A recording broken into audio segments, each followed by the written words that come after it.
जो बड़ी अपडेट लखनऊ से, जहां तेलंगाना चुनाव के लिए बसपा का घोषणा पत्र जारी कर दिया गया। घोषणा पत्र में 10 लाख युवाओं को नौकरी देने का वादा किया गया है। महिला श्रमिकों, किसानों को स्मार्टफोन देने का ये वादा किया गया है। सरकारी नौकरी में महिलाओं को 50% हिस्सेदारी की भी घोषणा कर दी गई है। भूमिहीन परिवार को 1 एकड़ भूमि, बेघरों को पक्का मकान, ये बड़ी घोषणा की गई है और बसपा ने अपने घोषणा पत्र में ये सभी चीजें रखी है। तो कहीं ना कहीं यहाँ पर आम जनता को साधने की अपनी घोषणा पत्र से जो कोशिश है वो बसपा की तरफ से की जा रही है, क्योंकि अब आगामी जो चुनाव है, तेलंगाना चुनाव के लिए बसपा की तरफ से जो घोषणा पत्र है वो जारी कर दिया गया और घोषणा पत्र में कई बड़े वादे किए गए हैं बसपा की तरफ से। और घोषणा पत्र में 10 लाख युवाओं को नौकरी देने का ये वादा किया गया है और साथ ही इसमें कहा गया है कि महिला जो श्रमिक हैं, किसानों को स्मार्टफोन देने का भी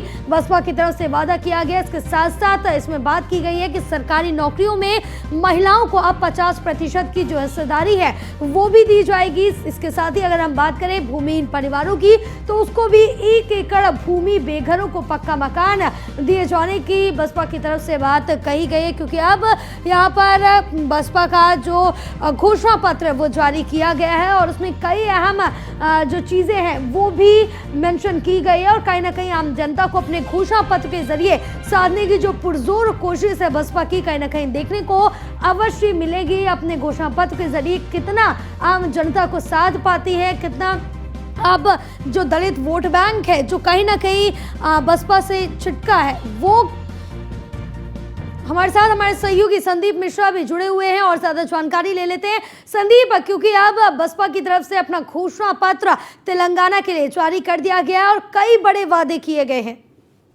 देखिए, बिल्कुल निश्चित तौर पे जिस तरीके से जनता को लुभाने के वादे के खिलाफ रहने वाली बसपा सुप्रीमो मायावती ने एक बार फिर तेलंगाना में लुभाने वाली वादे जो हैं वो किए हैं, यानी कि साफ अपने घोषणा पत्र उन्होंने जारी कर दिया है।